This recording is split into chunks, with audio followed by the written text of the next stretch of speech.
Ceci n'a rien d'une scène de film. Un bus à Impérial a un jour sauté au-dessus du vide alors que le Tower Bridge de Londres était relevé.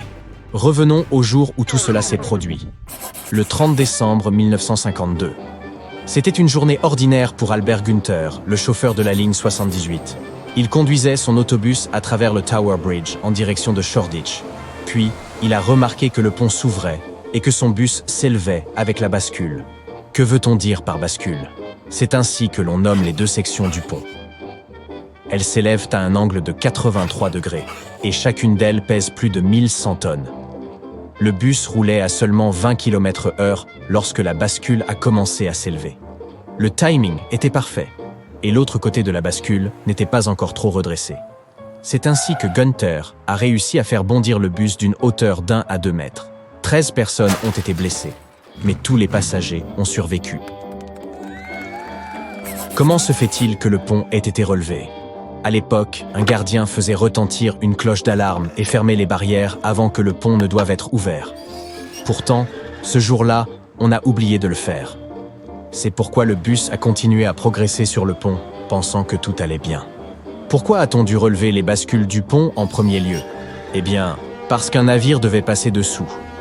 Le chauffeur du bus a également déclaré que le feu de circulation était au vert lorsqu'il a traversé le pont. Il a dit qu'il avait deux options, soit arrêter son bus et espérer que quelqu'un le remarque à temps, soit sauter par-dessus le précipice. S'il avait arrêté le bus, il aurait pu glisser en arrière et peut-être même tomber dans le fleuve. Nos sincères félicitations à ce héros du quotidien pour avoir su prendre la bonne décision en une fraction de seconde. Non seulement un bus à Impérial, mais un avion a également franchi le Tower Bridge. En 1912, un aéronef a dû voler entre les bascules du pont et la passerelle supérieure, la distance verticale entre les deux étant de 43 mètres. Le pilote Francis McLean se trouvait alors à bord d'un hydravion, modifié capable de s'y faufiler. C'est ainsi que son vol a été couronné de succès. Il aura été la première personne à voler sous cette passerelle. Pour beaucoup d'entre nous, cela semble aussi dangereux qu'effrayant. Mais pour lui, c'était comme une promenade au parc. Il a déclaré à la presse « Ce n'est pas aussi risqué qu'il y paraît, car les arches du pont sont énormes une fois qu'on s'en approche. » L'homme était ingénieur civil, astronome, photographe et aviateur. Le combo parfait pour ce genre d'exploit. Pourquoi a-t-il seulement décidé de faire cela? Le fait est qu'il avait un rendez-vous en ville.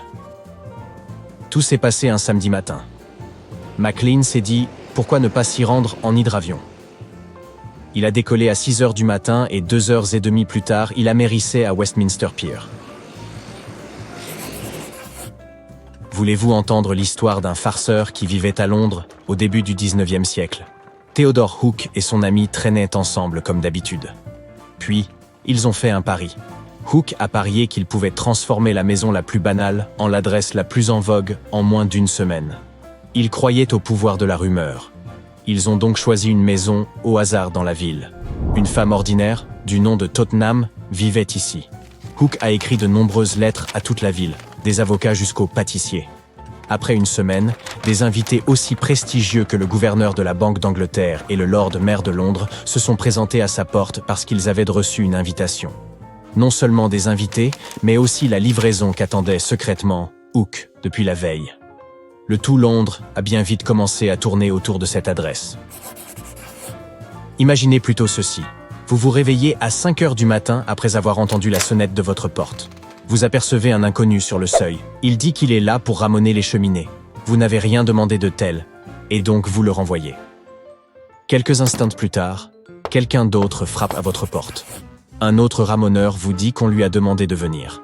La pauvre bonne de Madame Tottenham a encore dû renvoyer 20 autres ramoneurs. Malheureusement, la farce ne s'est pas arrêtée là. Des livraisons répétées de grandes quantités de charbon ainsi que des gâteaux de mariage étaient également adressés à son domicile.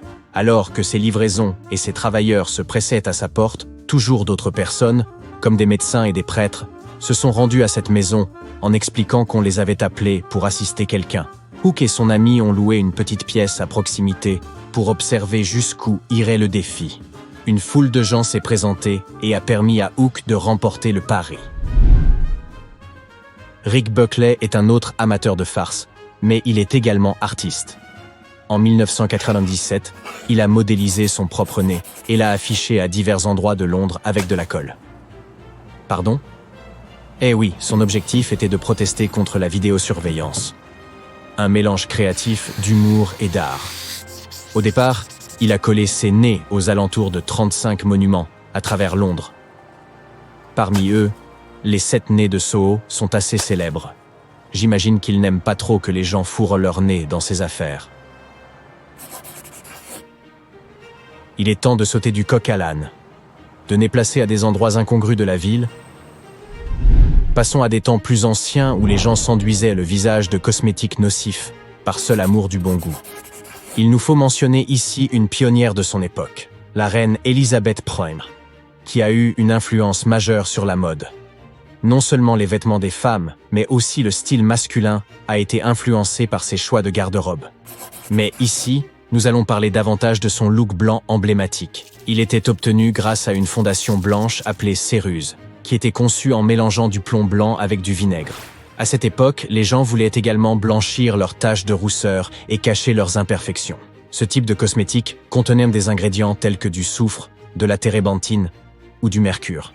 Et comme vous pouvez l'imaginer, ces ingrédients sont extrêmement nocifs. Ils finissent par laisser la peau grise et ridée, sans mentionner les autres problèmes de santé causés par ces cosmétiques magiques. Michael Holmes est skydiver professionnel ainsi que parachutiste.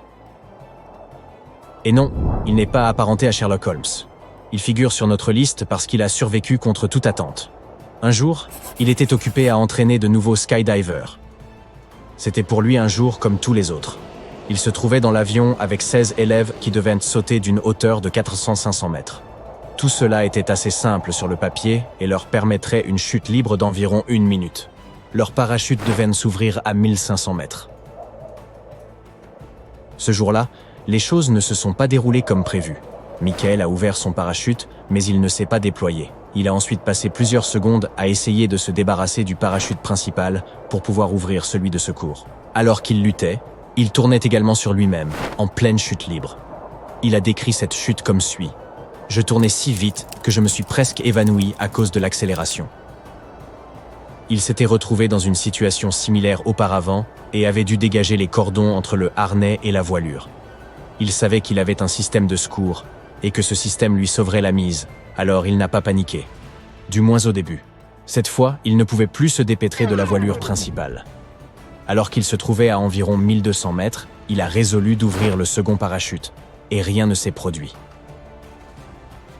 Il faisait de son mieux pour rester calme et trouver un moyen d'atterrir en toute sécurité. Les cordons étaient toujours coincés, et la voilure principale était encore en place.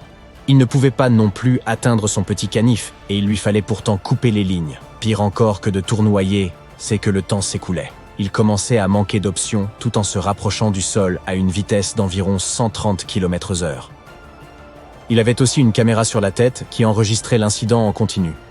Après avoir essayé toutes les options et que rien n'ait fonctionné, il a fait un signe d'adieu à l'objectif.